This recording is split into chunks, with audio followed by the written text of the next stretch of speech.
If you want to have your best Black Friday yet, this is the best 30-ish minutes you can spend preparing for it. Throughout the training you're about to see, I'll ask you to answer a few questions. I encourage you to actually answer those because it'll guide the kind of offer you want to have. Before we start, grab a pen and paper. You'll want to take notes. By the way, while this video is Brittany AI, the training you're about to see was recorded by Human Brittany a few years ago. It's helped hundreds of entrepreneurs get their Black Friday offer out fast and in a more stress-free way, and I'm confident it'll help you too. At the end, you'll have the opportunity to speed up your Black Friday creation even more with our Black Friday templates, an email express lane with templates, GPTs, and even trainings on how to create your Black Friday promo videos and images too. We'll also drop the link to our Black-Friday-a-Thon happening soon, where we go through step-by-step all your Black Friday content creation. Now let's get started with the Become a Black Friday Success Story training. Hey there, and welcome to Become a Black Friday Success Story. In this presentation, you're going to learn how to run a stress-free Black Friday promotion, the sequences you need to make your Black Friday promotion a success, and how to get the most out of your Black Friday promotion. Now, I'm Brittany Long. About 6 years ago, my dad had 2 massive strokes and he was in ICU. And I remember sitting across from him. He was in the hospital bed and he said, "I wish I spent more time with you and your brother." Now, my dad is a hardworking man. He's the hardest working person that I think I've ever known in my life. He taught for 37 years, and it's one of the reasons that I was a teacher for about 4 years. Years and years ago now, I saw how much he wanted to help people, and I thought, well, this just makes sense. But as I was a teacher and then later became a business owner, I found myself falling into this trap of overwork, falling into this trap of hustle, hustle, hustle all the time. I have to hustle. And that was fine until that moment. I'll never forget how he said that he wanted to spend more time with us. And every time I look at my little one, when I find myself overworking, I think the same thing. I think I don't want to be in the same position 30 years from now saying the same thing to my kid. And so it's something so much deeper. It's that ability to spend time with your family. And so for me, when it comes to business, my goal is always, how can I make a bigger impact? Just like when I was teaching, how can I enjoy what I'm doing? And how can I spend more time with those who matter most while also making lots of money? Now, when we're talking about Black Friday sales, we want to talk about how to do it in a way that works for you. And so we're going to ask you a few questions when we go into phase 1. Go ahead and put your comments in the comment section. Now, there are a few reasons you might want to do a Black Friday sale. The first one is that you want to have a cash injection. We love doing Black Friday sales because of the cash injection. The cash injection means that we have a little bit more buffer room going into the end of the year. It means we might be able to make a high ticket higher that we want to make that we wouldn't otherwise want to put money towards, right? It means we can pay our team a bonus, we can pay ourselves a bonus, we can go on a vacation, we can invest in an investment property. There's a lot of things that you can do with that cash injection. Now, if you want a cash injection and you have an offer you'd like to promote, or you have the idea of an offer that you want to try out, maybe a beta run, then this is a great time to do it because you're going to have more people with their eyes on your sales page than you normally would. So this is a great time to promote. And if there's a way that offer can lead to something else in the future, then absolutely doing a Black Friday sale seems like a great idea. But there's a few other questions to ask yourself about the kind of Black Friday sale that you want to run. Now, the first question is, what does success look like for you? For me, success years ago would have looked like making a lot of money and any way that it takes to get there. But after I had that conversation with my dad, things really shifted for me and I realized success doesn't look like hustling all the time. So for me, this time of year, Black Friday and just this holiday season, it looks like spending time with my family. It looks like baking. I'm in Florida and it is so freaking hot all the time. And so whenever I have a chance that it's cooler for like the 2 months that happens, I want to be outside as much as possible, in pumpkin patches and, on hikes near the springs, wherever it is. I don't want to be inside all day. So for me, success does not look like sitting at my computer all day during the season. In fact, success for me looks like being out and about, baking and having fun. And so what success looks like for you is going to really impact the kind of Black Friday sale that you have. Of course, I want to make a lot of money through it. I love doing that this time of year, but I also want to spend a lot of time with my family too. So that's what success looks like for me. Now, my question for you is, what does it look like for you? So again, if you are able to put something in the comments, go ahead and do that now. What would success look like for you this Black Friday season? If you think this question doesn't really matter, it is going to really impact how your Black Friday sale goes. What I always find is that if I'm not in alignment with what I truly want, like let's say I truly want to spend more time with my family, but instead I'm spending all this time on my computer, I'm trying to get everything done. And I found that anytime I do that, that the launch or the whatever it is that I'm offering does not go as planned. Some people call it self-sabotage. I call it self-alignment. So in other words, whatever it is that you really want, you will find your mind, your body, everything will find a way to have that. And so if what you really want is to spend more time with your family, but you're trying to force yourself into this high pressure launch, the chances of it doing well aren't as high. You don't actually want that kind of launch. So this is why that question is so important, so that you can be aligned with what it is that you actually want. So that's the first question. The second question is, what kind of promotion period feels right for your audience? Now you may be thinking, okay, Brittany, there's Black Friday through Cyber Monday, right? What else is there to ask here? But there's actually 4 different promotion periods in November. The first one is Black Friday. That's a single day Black Friday. Black Friday through Cyber Monday. That's the most typical one. 10 or 12 days of deals. And then Gray November. Now, 1 day Black Friday sale. This is best if you have something you think will sell out. So if you have maybe a service that you provide or a gift card that you want to promote and you think that it's going to sell out, this is a great time to do that. It's built-in urgency. There's a limitation there. And so it's easy to build that anticipation and then sell out pretty quickly. I would use a wait list to make sure that it sells out. Usually this one isn't used, especially by folks that are like course creators and things like that, because that's not as effective with something like this unless you have a very limited amount of spots that you can fill in one day. This is great for VIP day offers. It's also great to, if you're going to make an offer that's like a VIP day offer that's going to that's going to get filled out, get sold out, adding a down sell afterwards. So let's say Black Friday, you sell out of all of it. On Saturday, you email everyone and say, hey, we sold out. I know you may have wanted a spot. Here's what you can get instead, and giving them a lower price option that's maybe a course instead of a service. The next one is Black Friday through Cyber Monday. This one's the most common one. It can be used for products, services, digital goods, e-commerce, pretty much anything you can think of can go through a Black Friday through Cyber Monday one. If you're doing high ticket and limited supply works best if you have a wait list. So make sure you have a wait list if you're going to do something that's high ticket. Again, the wait list gives them an opportunity to get that excitement with it. But with a wait list, you can also offer an early bird bonus. You can also offer a discount if you want. And you don't have to do discounts. We'll talk about that in a little bit. But having that wait list is going to be super helpful for you. You'll also want emails warming up your list ahead of time and at least 1 email every day of the sale, usually 2 to 3 on the last day. If your offer is not clear, even if you've never run your offer before, that's okay. It still needs to be super clear though. If it's not clear, people are going to scroll past it. They're going to move past it. They're going to swipe to the next email. And the reason is because there's so many offers on Black Friday through Cyber Monday that if you don't have clarity on what it is you're offering, if it's not clear enough that a 5th grader can understand it, then you're going to have people moving past it, even if it's exactly what they want and need. So if you're thinking, okay, well, how do I get it super clear? The best thing you can do is talk to a few people you know that are your ideal customer or your ideal client.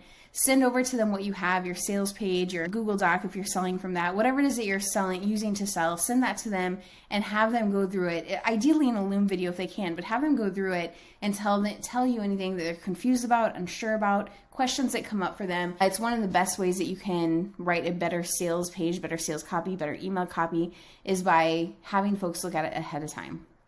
Now, the next one you can do is 10 or 12 days of deals. You can offer the same deals or multiple deals. This is really great if you're a service provider and you want to try out a few different pieces. Let's say you want to do your VIP day, but you don't want to offer a discount. So what you can do is chop up your VIP day into different pieces and sell those different pieces on different days of the deal or day of deals. So basically what that would look like for me, let's say I do an email VIP day where I meet with people and we do strategy. We go through their entire year of emails. We make a brand messaging board for them. And so if I was to piece that out, what I could piece out is maybe instead of this 4-hour session, I do 1-hour session for one of the day of deals. And that 1-hour session, we meet together and get clarity around what it is their audience wants and needs and how they can solve the problems for them. So that's one offer right there. Even though that's normally one piece of our cash map strategy session, which is a VIP day, even though it's just one piece of that, we can take that out so they get to experience that one piece and then we can do upsells for other things later. They still get a lower price than they normally would, and I get to practice the SOP for that particular offer or standard operating procedure. The next thing I can piece out is the outline of the emails, as in how we actually create an email. We'll do a custom outline for them so they know the kinds of things to say in their emails. Another day could be creating the custom topics for their 52 weeks of emails, and so on. You get the idea. So again, if you're using this for high ticket, have a wait list. You can also share a catalog. A catalog is going to be really helpful for this one and for the next one that we're going to talk about. It's almost like, well, first of all, it's like you're adding some magic to this season. I don't know if you remember it, but when I was growing up, we had catalogs that would come. I think they were Toys R Us catalogs. And I remember the day that they would come to the mailbox and I would open it up and I would sit through, and for days, sometimes longer, I would go through every single page of this catalog, circling the things that I wanted, making notes for my parents.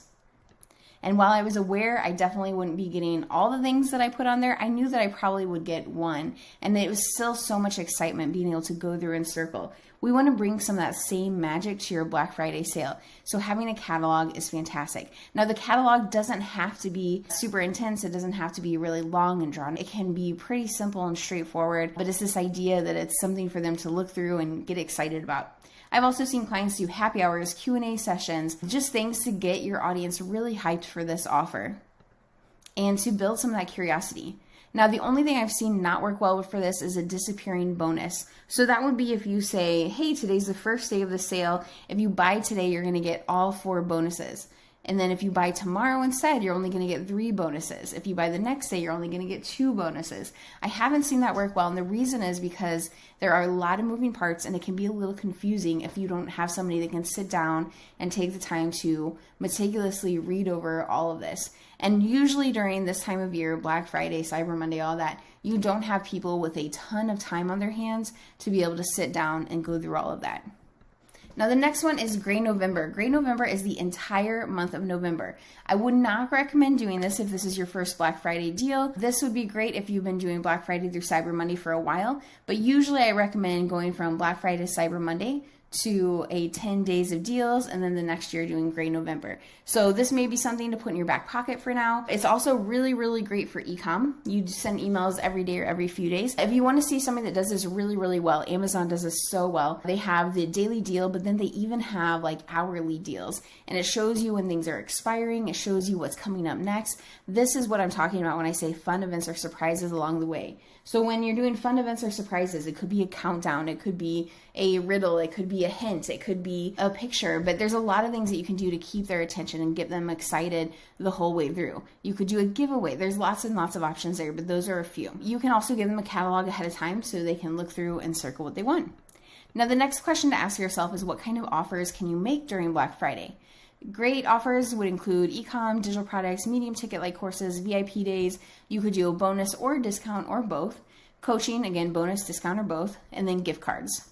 The offers that I normally avoid during Black Friday would be reoccurring. So that is because then not only are you're urging them to buy now, but there's also that cloud hanging over them, reminding them that they have to buy in the future as well. Also offers with multiple pieces that are unrelated. So that could be if I said, hey, I have my email course, which is what we're going to be doing for Black Friday. And then I said, you can also get my funnel course and my this course and my that course. And here's a course on confidence.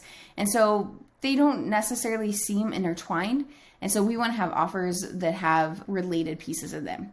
I would avoid 1 month free offers. Again, they may not be buying something now, but they're going to in the future. So you have to sell them not only on what they're doing now, but also in the future, which is a little bit of a harder sell. And then anything that's $10,000 plus, typically that's not going to be your deal audience. Your deal audience is normally different than the super high ticket or the higher ticket audience. And so if you're wanting to do something that is a little bit higher ticket like that, then what you can do instead is maybe piece that out or add some kind of bonus instead of doing a deal. Before we move on to phase 2, I have questions that I normally get. I'm going to go through them. I'm going to bet that at least one of these is a question that you have. The first question I get is, what if I'm afraid to email them? So if you've been feeling nervous about emailing your list, maybe because you're worried they're going to unsubscribe, well, first let me tell you, there will be some people that unsubscribe during Black Friday. That is not only okay, it's totally normal, but you can reduce how many people are unsubscribing by warming them up ahead of time. So right now, start sending emails. It can just be simple emails asking how they're doing, telling them what's been going on. And that actually brings us to the next one, which is, what if I've never emailed them or haven't been emailing them? So if you're in that position where you haven't emailed your list ever, or you haven't been emailing them consistently, then doing it now is definitely your best bet. If you wait until Black Friday, that's kind of like if you have a relative that doesn't really talk to you until they want $200. That's kind of how it feels when you're only reaching out when you have a launch going on, when you want them to buy something from you. So instead, start emailing them now, warming them up. And then if you've never emailed them or haven't been emailing them, what you can talk about is what you've been working on in your business, but specifically how that applies to them. In other words, how will what you're working on help them? And then I also like to give some kind of gift or giveaway or extra surprise. Not only have I found that that reduces the number of unsubscribers on my list when I send out an email if I haven't in a while, but also it significantly increases my open rate for my next few emails as well. Now, the next thing you might be asking is, what do I actually say in my emails? There's a few things you can figure out what to say. One is by looking at your inbox. What kind of questions are people asking you? The next thing that you can go to spyfoo.com. And when you go there, this is basically a place to find what people are already searching for. And so you're going to put in a domain. For example, I might put in email marketing. And while that's coming up, I can see that there are lots of people, 21,000, searching for that every month. And I can see that they're asking questions like, what is email marketing? How to get email addresses for email marketing? Is email marketing dead? The answer is no. How much does email marketing cost? So there's a lot of different questions that people are asking. And then as I scroll down, I can see the other things that people are typing in. I can see what else this is ranking for. So MailChimp, I might want to cover some tutorials on, but this gives me an idea of what people are asking about. Now, another website I can use is answerthepublic.com. So that's answerthepublic.com. And you get about 5 of these for free. You can type in a topic like email marketing, for example. Or maybe your topic is maybe your social media manager. Now, the next thing you might be asking is, what do I actually say in my emails? There's a few things you can figure out what to say. One is by looking at your inbox. What kind of questions are people asking you? The next thing that you can go to spyfoo.com. And when you go there, this is basically a place to find what people are already searching for. And so you're going to put in a domain. For example, I might put in email marketing. And while that's coming up, I can see that there are lots of people, 21,000, searching for that every month. And I can see that they're asking questions like, what is email marketing? How to get email addresses for email marketing? Is email marketing dead? The answer is no. How much does email marketing cost? So there's a lot of different questions that people are asking. And then as I scroll down, I can see the other things that people are typing in.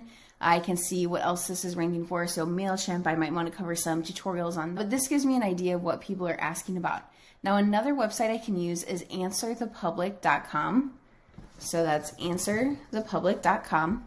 And you get about 5 of these for free. You can type in a topic like email marketing, for example. Or maybe your topic is maybe your social media manager. So this is what it would look like on Answer the Public. So as you can see, there's a lot of questions about social media management. Some of them might not be the right question for you, but this at least gives you a starting point that has things that you can answer in some of your emails. If you scroll down, there's even more. And then if you scroll down further, it's separated by letter as well. So super useful resource there for figuring out what people in your audience are already asking about online. The next question I get is, how do I send emails without feeling salesy? For me, this is a big mindset shift from, oh my gosh, I'm annoying them, I'm bothering them, to I have something that's going to help them. And ultimately, they're going to get that solution from someone. It may as well be somebody like you who's doing a great job, who's full of integrity, who wants to help them. The next question is, how often should you email during Black Friday? We're going to talk about that in a little bit. It depends a little on what your promotion period is. For example, if you're doing Grade November, we want to be emailing every day or every other day all of November. But if you're doing a Black Friday through Cyber Monday sale, that's going to look a little different. The next question I usually get is, how often or how do you cut through the noise of Black Friday and the millions of emails that go out that day? And for me, the biggest thing to do is to know your audience. So let me show you how I do that. One of the best ways that I do this is by looking at what people are saying in my Facebook group, which is the Friday Off Club, or in other Facebook groups where I know my audience is. So I look at their symptoms. In other words, what are the patterns? What are the things that they're telling me consistently that they feel? What am I noticing that the majority of them are saying. So the majority of this particular audience that I have, so with our list, because I do so many podcast interviews and summit interviews and things like that, we have a really big, broad range of people that we help. We have people that are just starting out that have never had an email service provider before, ConvertKit or ActiveCampaign, Kajabi, etc.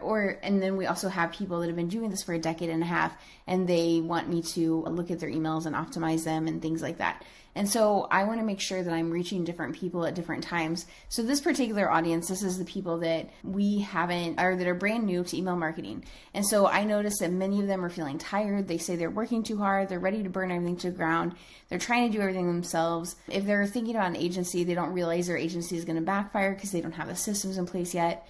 They want more money, more flexibility, less pressure, less stress. They want to know that everything's going to work out. And so when I'm writing to them, I want to keep these things in mind. Anytime I send an email, I want them to feel heard. I want them to feel seen. And so by adding in some of these pieces to it, the things that I know that they're feeling because they've shared that with me, and those hush conversations that you have with somebody when they're telling you what's really going on in their life, whether that's, again, they're responding to an email, or it's one-on-one in person, or it's they're just talking to people. And then I have how I can help. So I have some offers. And then I also have a part where I'm like, okay, what's the first thing they need to know in order to move to the next step? In order to move to the next step, what's the next thing? What's the next thing? So for this particular audience, if they don't know how will email marketing help me, then I can't go to any of these other ones, because this is like the foundational belief, that biggest domino that I have to knock over for them to be like, oh, okay, let's talk about this more. One of the ways that you can cut through the noise on Black Friday is making sure that you're speaking their language. You're talking about things that they feel in their depths. And again, if you're not sure what they're feeling, that you can ask them, you can look in your inbox, you can look on Uber Suggest, AnswerThePublic.com, SpyFu.com. All of those are great starting places to really see what it is that they want and need and feel. So what if I don't want to discount an offer? So you can pull apart an offer you already have, and that way you're not discounting, they're spending about the same amount for the piece where normally they would get the whole thing. You're pulling apart the offer. And we talked about that a little bit earlier. You can also do a gift card if you don't want to discount. And then what if my audience is a local business? Can I still run a Black Friday sale? Absolutely. And it'd be great to use ads for it if you can, that target that local market. And so if you're targeting local businesses, you can talk about something that speaks to them about your particular area. Where we are in Florida, for example, there's something that we call quote unquote season. And it's where a lot of the snowbirds, folks that are retired and living up north, come down for the winter where it's nice and warm down here versus where they normally live, which is cold. And so I might bring something up about the snowbirds coming down because that's something that they would be able to relate to. And that brings us to phase 2, which is what emails do you need for a successful Black Friday sale? The first one is pre-launch emails. These are usually 4 to 6 emails, and it goes out a week to 2 weeks before the launch. It engages them. Replies are an opportunity for you to boost your deliverability and your domain reputation.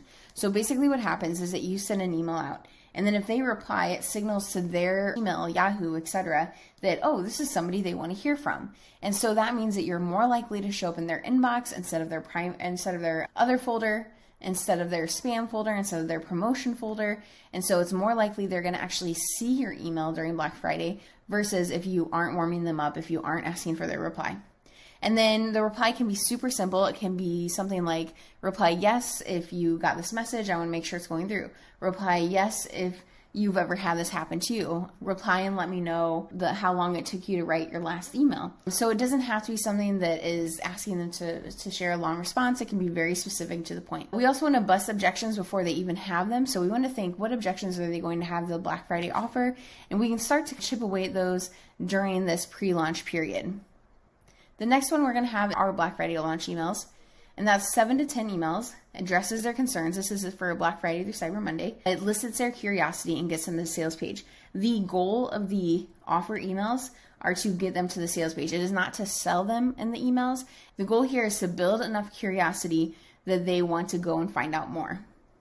If you try to sell them in the emails, sell them on the offer, and it's not the last day. The last day you might put the order form, that would make sense. But any other day, you want to essentially send them to the sales page. The sales page is where it can be formatted. It has images, it has testimonials, it has an FAQ section. If you try to fit all those things into your Black Friday offer emails, the problem is that it's going to be very long. They're going to have to scroll and scroll. on their tiny phone, which over 50% of people typically are opening their email on their phone. And so what you're doing is you're making it harder for them to say yes to the offer. And so if you want them to get to the offer and say yes to it, then instead of making that sale in the email, we're just getting them to the sales page. That's all you have to think about. Each email is going to have a different micro angle and objection to bust. And these emails are typically not very long, especially because they have so many distractions during Black Friday. The next one is abandoned cart emails, and I actually have some abandoned cart email templates for Black Friday at the very end of this presentation. Anywhere from 70 to 85% of potential buyers abandon the cart. That means 7 to 8.5 of every 10 people that make it to your cart are bouncing, and that is a significant number. Now, with our abandoned cart emails, we've been able to recover up to 26% of those sales. Typically, we do 4 emails, which is 15 minutes after the abandoned cart, 1 day after, 2 days after, and 3 days after. You can do it a little different during Black Friday. You can send it manually every day to anybody that hasn't bought, that went to the cart and put in their name and email address. Now, there are a lot of reasons people didn't buy right away. Sometimes when I say, okay, you want to send these emails out, people will hesitate or resist, and they'll say, if I was in a store, this would basically be me following them around being like, why didn't you buy? But the truth of the matter is that selling something in a store is significantly different than selling it in person. There are a lot of distractions in your home that there aren't necessarily at the store. And so when we're thinking about doing these follow-up emails, doing these abandoned cart emails, I don't want you to think of it as you bothering them or something like that. Really, it's you're trying to meet them where they're at. And there's so many reasons, like I said, these distractions that have nothing to do with you, nothing to do with the offer. They just forget, or they have something else going on. I've had situations where I have my phone and I'm looking on something, I see something I want, but I hate buying stuff on my phone because it's so giant that it's hard for me to type everything in without having to redo it to get it right. Another reason I wanted to buy something but didn't was because my credit card was downstairs. Another reason, I saw these amazing jeans on Facebook. The models in the picture had like my body shape, and I thought, this is it. These are the jeans. They're going to change my life. They're going to be amazing. I'm so excited about them. But we had to run out to my nephew's soccer game. And so because of that, I didn't get to buy right away. I thought, no worries, I'll put in my name and email address. They'll send me the abandoned cart emails, and then I'll buy from there. But they never sent me those emails. I have still been looking to find these jeans and still cannot find them. And so if you think of it that way, if there's somebody out there that wants to buy from you, but they have been distracted, other reasons could be that they have questions. So this is an opportunity for you to meet them where they're at, answer any questions that they have, and just simply remind them what they can get if they still want it. The next one is onboarding emails. Now, onboarding emails are great if you don't want to be working 24/7 after your sale. This sequence is vital. It gives them a good experience right from the start. It helps them know where to get the help that they need, where to start. And this is really important because I was watching a TED Talk, and the person was speaking about how if you have a customer that has a good experience with you from the beginning, even if you make a mistake later on, they're more likely to forgive that mistake and think, oh, these things happen, versus if they don't have a good experience with you at the very beginning, then the chances of them excusing that, the chances of them trusting you later are a lot slimmer. It's like you have to claw your way uphill if they have a negative experience at the beginning. So it's really important that you want to give them a positive experience so that it's easier for you later on, so they become repeat clients.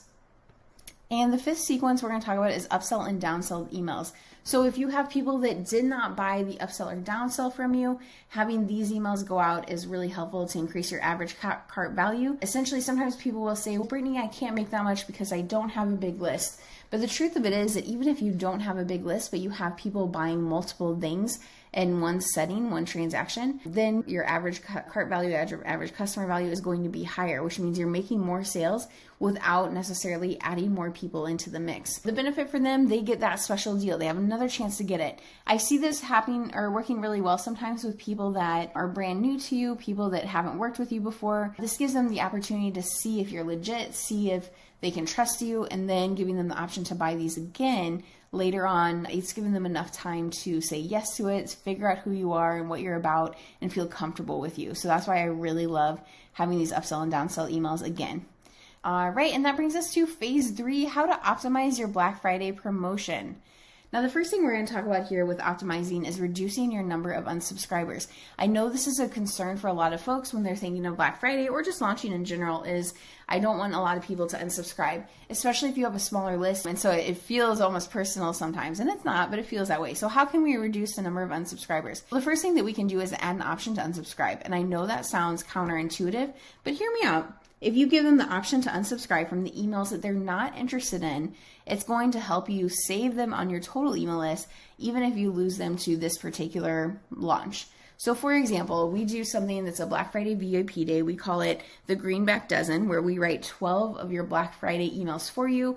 We actually have a bonus where we do 4 abandoned cart emails for you as well. It's completely done for you. You don't have to think about it. And so we offer that before Black Friday.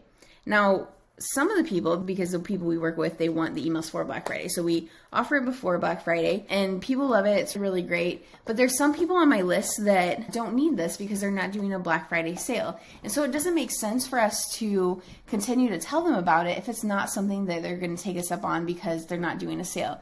So what we do is at the top of the email, we'll say something like, not running a Black Friday promotion this year. No worries, click here and you won't hear any more about the Black Friday VIP day.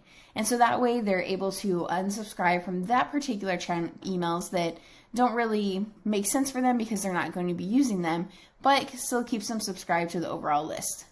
The next thing you can do is warm up your list ahead of time, and we've talked about that. Sending those warm-up emails are really helpful. Step number 3 is surprising and delighting your audience with gifts and giveaways and bonuses. In a lot of ways, your list is like an ATM. And what I mean by that is that you can expect a certain amount based on your email size, based on your open rate, based on your click-through rate. And so you can assume that you're going to be making email or money from every email. For example, if you have a list of 2,000, let's say you have an open rate of 35%, that's 700 people that open your email. Let's say you have a click-through rate of 3%, so 3% people clicking on the link, making it to the sales page. Let's say that you have 21 people on the sales page and it's Black Friday, so let's say it's a conversion rate of 10%. That means for every email you send, you can expect 2.1 people to buy. Now let's say you have a $9.87 offer. That means that for that one email, you've made $2,093. Now let's say you send out 5 more emails. It's reasonable to expect that you're going to make over $10,000 from those emails during the Black Friday sale. And so in a lot of ways, your email is like an ATM. However, there are people on the other side of the screen, and we want to make sure we're treating them like the human that they are. So instead of just contacting them when you have something to offer them, like we talked about earlier, we don't want to be like that relative or cousin or whatever it is that only contacts you when they need something. We don't want to just treat them like an ATM. We want to treat them like a person and give them things as well and have that two-sided relationship, not just one-sided. The next thing that you can do is have better subject lines. So let's talk about what that actually looks like. The first thing we want in a subject line is curiosity. If you start with data, if you start with numbers, if you start with information, but you don't have that curiosity piece of it, it could be the technically best subject line, but is missing the human side. So we want to combine human side with the statistical side, and I'll show you what I mean by that in a second. So we want to open loops so wacky that they have to know. For example, earlier this year, I sent an email that says something like, I'm going streaking, are you coming? Now, of course, that is something that opens a loop because it's weird, it's interesting, it's what the heck is she doing? And so we had a lot of opens on that one. Another one I had an exceeding amount of opens recently was, are you ice skating on your email list? Mark. All right, the next thing you want to do after you've built in that curiosity, after you've opened those loops, is you test using subjectline.com. You can sign up for it, it's free to use, and then once you're using it, you can use it as many times as you want. It's a really great resource, but basically you can test your subject lines there so you can have a pretty good idea of how good you can expect them to do. It also gives you ideas on what to tweak as well. The next thing is subject line tips and examples. So I would take a screenshot. These are just some weird, wacky tips that seem to work for subject lines. Adding you or your to the subject line will almost always boost it. Having the first letter of the first word capitalized. Using emotive words and power words. So emotive words, power words, that would be like words that elicit an image, an emotion, a feeling. Those are the kind of words we want to use. So instead of saying, it was amazing, I want to say, it was shocking, it was terrifying, it was jaw-dropping. Some of those words instead. Words that bring up an image. Next, we can use an emoji. You can use ellipses, parentheses, brackets, question marks. We do want to avoid commas. For whatever reason, commas don't seem to work really well, and they make it less likely that they're going to open. You can personalize your subject line to put the person's name in it, and you can use one word in all caps, but I would only do one word. Now here's some examples. This one I did last year and it worked really well. Giveaway, well, 5 more winners. You'll see a few things. One, we have 2 pieces of punctuation marks, the colons and the ellipses. We have one number, I meant to mention that on the last slide. One word in all caps, and you'll notice there's no comma here, even though that would be grammatically correct. The next one, up to 75% off gone in 1 hour, Brittany. You have the personalization here, the number 1 gone, so there's that urgency, all capitalized off, number, and then capitalized U. This one has the emoji, last chance, so there's that urgency there, and then capital L. They would probably do better if they had dot as well. Next is the best Cyber Monday deal for rediscovering your fitness in 2022. This one's a little long, so what I would do to change this one is I would take out the word the, I would capitalize the B in best, and I would make it say best Cyber Monday fitness deal in 2022 or now 2023. And I would also say fitness would either be either fitness or deal, have those in all caps. All right, some other ones. Last minute change, hyphen important. So we have the capital L, we have punctuation here and here.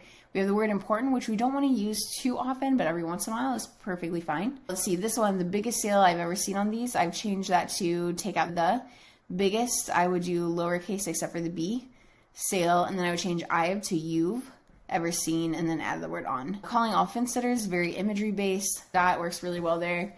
Open if you're ready to leave teaching, very clear who this is for. We have the your in there, capital O, exclamation mark. Here's $100. We have punctuation, emoji, capital H. The only thing I would add here is here's your 100. So those are a few ones that we can use there, a few ones that work really well. All right, so we talked about a lot in this presentation. We talked about how to run a Black Friday promotion with ease and not stress. We talked about the most important emails for Black Friday. We talked about how to get the most out of your Black Friday promotion. And so that brings us to phase 4, and that's your next steps. Thanks for watching this presentation. If you'd like to get your Black Friday emails done faster using our templates and GPTs, trained by Human Brittany with her years of professional copywriting experience, plus our training on creating your Black Friday video and image promo graphics with AI, plus our training on creating a sales page design in Claude that you can move directly into your funnel builder, click in the description to get that today.